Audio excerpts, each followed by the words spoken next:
French Shalom, and greetings to you all. Hope you all enjoyed a great festival of light and miracles, evidenced by the menorah, the latkes, donuts, and of course the dreidel. Now, there is a fascinating item, the dreidel. A top, a spinning gambling device. No wonder it has lasted a few thousand years. A dear friend once told me it was the most popular game in the world. I hated to burst his bubble. I feel like a spinning top or a dreidel. The spinning doesn't stop when you leave the cradle. You just slow down. Round this world you go, spinning through the lives of the people you know. We all slow down.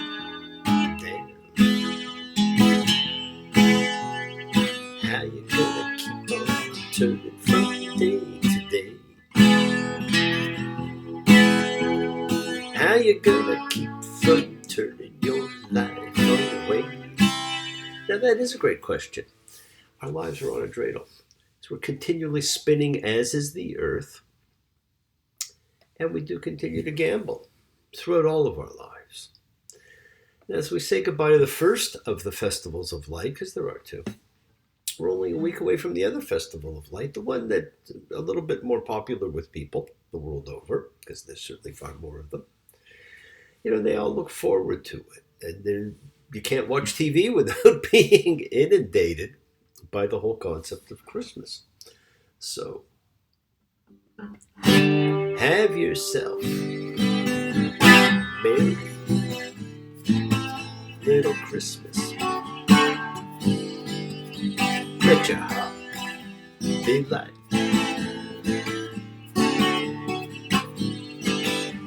Next year, all our troubles will be out of sight.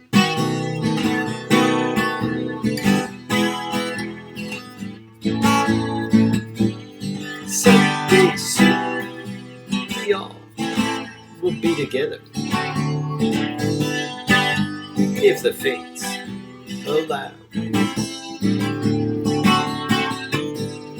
Until then, we'll have to muddle through somehow.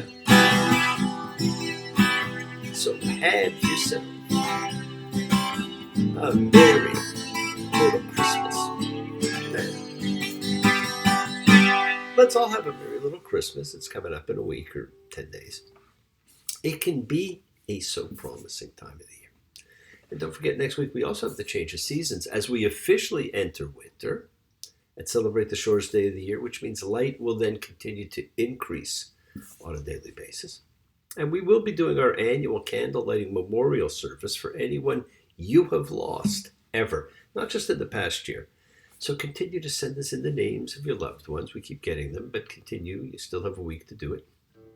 Your loved ones, your family, your friends, your pets. We're going to include them all, and we will be lighting candles for each and every one of them to help elevate their souls.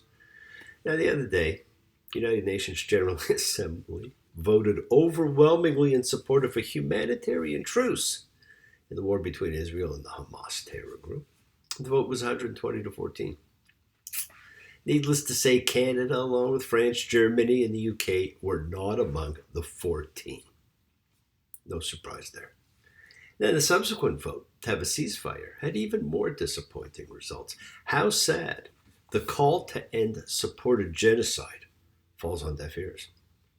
While there was not a lot of coverage in the mainstream media, many more cities and organizations over the last week or so jumped on the banning of the menorah lighting. They all claimed it's so as not to take sides. Now, how disgusting the politicization of a 2,300-year-old religious tradition by pretending it's about sides. There's nothing about religion in this, other than the pure hatred of Jews. Not about any of their practices or rights, simply about their existence, which a group has decided they do not have a right to. So what are the sides? At least we have a picture of the vice president, Kamala Harris, and her husband lighting a menorah, given that he's Jewish, it might have been their one at home. Or it might have been a photo op. I like to think it was their one at home. It was certainly nice to see. Of course, his story that the holiday marks 8 days Jews went into hiding, having only a drop of oil that lasted, is the one story of the holiday I'd actually never heard before. Now, the history of the 2nd century, before the Common Era, of course, records the Jewish retaking of the Second Temple from the Syrian Greeks by the Maccabees. That's what the holidays always represented, Hanukkah, to rededicate. Therefore, Hanukkah, as was the story of the temple's rededication. Yes, there's many stories and debates about the menorah, about the order of events, the items that are to be included. The historical identity, actually, of the Maccabees has always been an issue. But there's never been a story about going into hiding, when the holiday represents retaking the Holy Temple and reestablishing the freedom, not just religious practice, but of free choice in life. It is a holiday that's dedicated to freedom. I certainly hope the story of hiding is not what is being taught these days. It's bad enough 20% of college students now believe the Holocaust was a myth. My God, I thought there were reasonable, intelligent people still dominant in society. Unfortunately, it looks like I was wrong. So continue to celebrate light and love and miracles, whether you celebrate Hanukkah or Christmas. And remember, you do not need a holiday to live that way. But isn't it great that every year we honor that small force who stood up to the bully and fought for our freedom? And it reminds us all to continue to stand up to our bullies and to honor the miracles in our lives, symbolized by the little candle. Light the candle for the Maccabees with thanks that I could die. Light one candle for the pain they endured, that their right to survive was denied. Light one candle for the terrible sacrifice justice and freedom demand. Light one candle for the wisdom to know when the peacemaker's time is at hand. Don't let the light go out. It's lasted for so many years. Don't let the light go out. Let it shine through our love and our tears. And it is light that draws us together as a group to honor and pray and observe as a community. Collective consciousness of secret showing faith. Any and all faith, love, any and all love. We are a true chavura, fellowship. To express our nature of kindness, compassion, thoughts, feelings, hopes, dreams, and wishes. It unites us all in this community house of spirit, Beth Ruach. Sharing and bringing light, keeping fear at bay. And even though together we're individuals in our approach, each connecting in his or her their own way. So once again, please do go ahead and invite everybody you know. Some physically, digitally, psychically, emotionally, spiritually, any way at all, that they can gather and share from Psalm 133, the Hine Matov. Come together. Hine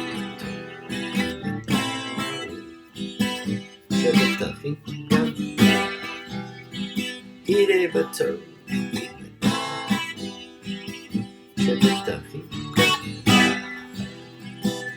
How good, how pleasant it is for brothers and sisters together. Community. Community. Community. Together. We are so a community, and that's why we do support each other. So let's all spread love, goodwill, and fellowship to the world. And remember, friends, this is your setting aside just a little bit of sacred time in your own sacred space to honor and converse with whoever, whatever you actually happen to believe in, because we all believe in something. It is a part of your kavanah. It is your intention that you put out to the universe. It's your goodwill. And goodwill and intention are the roots of what you can control, of what you can correct. It is your intention that sets in motion everything that occurs in your lives. So let's take some time now. Let's use that intention. Let's send some of that goodwill, some light, some healing out to everyone that needs it. Healing and renewal for everybody. It floats through space, finding those in need. So send it out for those you know, for the souls and spirits of everybody you love. So think of whoever that needs healing, renewal, and love, or just plain goodwill. Focus on them. Call their names. It's not just for people. It's for our pets. It's for the earth. It is the healing of the world. The tikkun olam. That's part of our spiritual genetic makeup. And a part of the healing of the world is when we send thoughts and energy for health and renewal and good life for everybody. They don't have to be sick. It's for those in our hearts and our minds. So let's all send out love for the people in need everywhere. Special thoughts and prayers for those in need of assistance. Still with all those, captives held in Hamas territory. They really need assistance. We pray for those who need prayer. We don't have to know them, but we want health, recovery, good life for everybody around us. Peace on earth, goodwill towards men. We want it for the builder, the D-man, for Pinky and Pam, for Judy, Joel, for Gloria, for Paul and Taliesin, for Dory and Henry, for Fairy Godmother, who I know helps send and scans that naughty and nice list, and for the Cardinal, Johnny and Fern, John and Maria, for Ronnie, for Connie, for Snoopy, for Tally, for Nina, Danny, for all those suffering and in need. Let's not forget to include the familiars of our lives, all of our sacred animal friends everywhere, for everyone you know, everyone in need, and for the whole world, and for dear Devora. Friends, it is the kindness, the healing, wishes, goodwill, and love we all send out. It just circles the world. It just finds those in need. So thank you, each of you, for all you do, for all you care, because the world is a world of spirit. And spirit, my friends, never dies.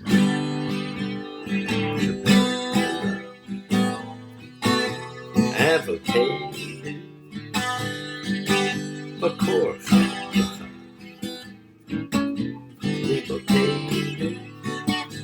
may the souls of spirit bless the ones before us. Help us find the courage. Make our lives a blessing to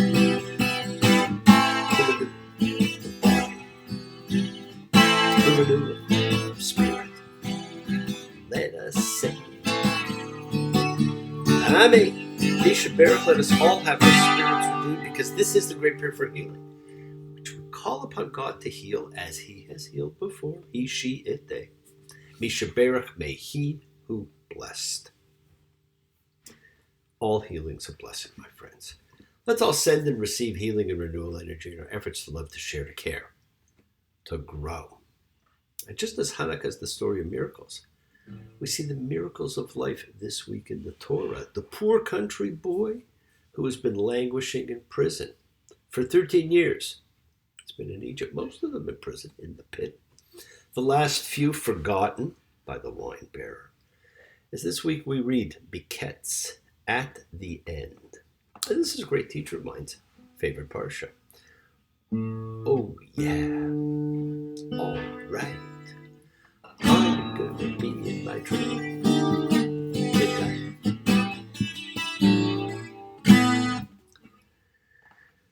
Yes, my friends, you will be. Dreams are always with us. In this reading, Joseph interprets Pharaoh's dreams. He rises to be the most powerful man on earth. Sees his brothers again, not once but twice. Plays with them, as a cat plays with a mouse. It begins with perhaps the two most famous dreams in the Bible. And there's that topic again, dreams. It captures the imagination of everyone immediately. It took from Joseph to Freud, with a quick stop at Daniel, to delve into this magic topic. Genesis 41:1. It was at the end of 2 years' time, and Pharaoh was dreaming. And here he was standing by the Nile, and here coming up from the Nile were 7 cows, beautiful looking, fat-fleshed. They fed in the reeds, and here were 7 other cows coming up after them from the Nile, bad-looking, thin-fleshed. They stood by the cows that were by the bank of the Nile, and the bad-looking, thin-fleshed cows ate the 7 beautiful-looking and fat cows. Pharaoh woke up. He slept and dreamed a second time. There were 7 ears of grain coming up on one stalk, fat and good. And here were 7 ears of grain, thin and scorched by the east wind, growing after them. And the thin ears of grain swallowed the 7 fat and full ears of grain. And Pharaoh woke up, and here it was a dream. It was in the morning. The spirit was moved, and he sent and called all of Egypt's magicians and all its wise men. And Pharaoh told them his dream. And there was no one who could tell the meaning of them to Pharaoh. No one can interpret the dreams. And suddenly the cupbearer, 2 years after he was asked not to forget Joseph, but obviously had, remembered. Told the story to Pharaoh of how he and the baker had dreams. Genesis 41:12. And there with us was a Hebrew boy, a slave of the chief of the guards. And we told him, and he told us the meaning of our dreams. He told the meaning according to each one's dreams, and it was as he told the meaning for us. So it was. Me he put back at my station, and him he hanged. And Pharaoh sent and called Joseph.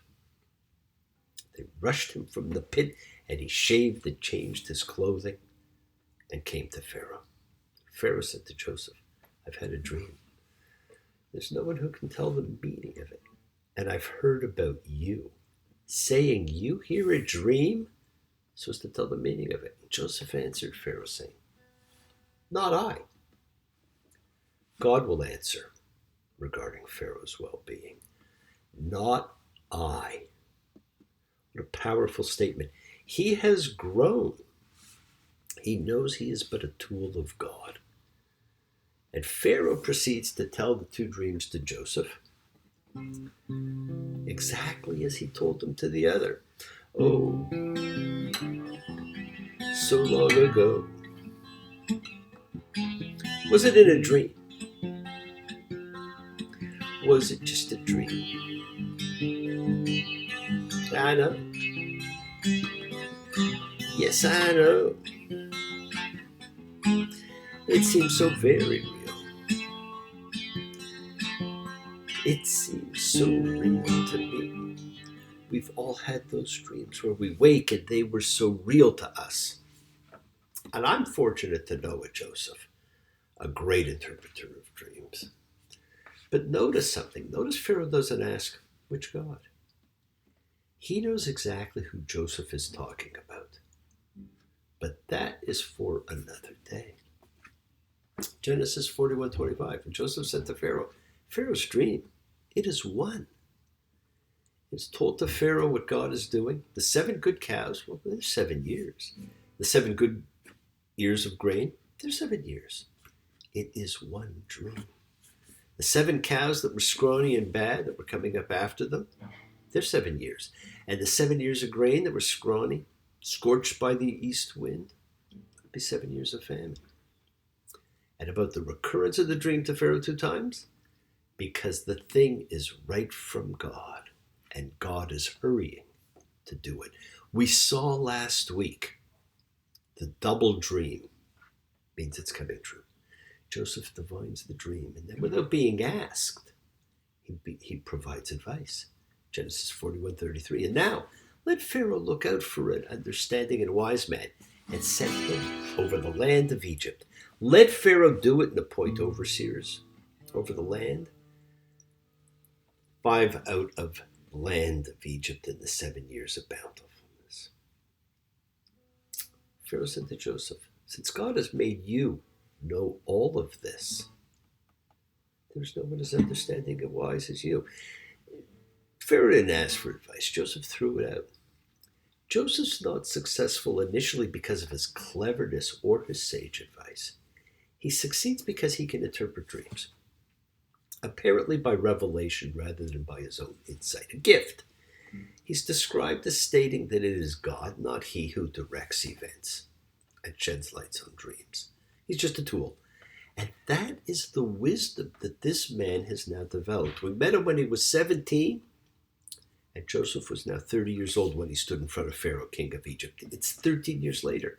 Practically half his life was spent in prison, and there were at least 14 years ahead for his being the most powerful man in the world. 7 years of good and 7 years of famine. And with great power comes great responsibility.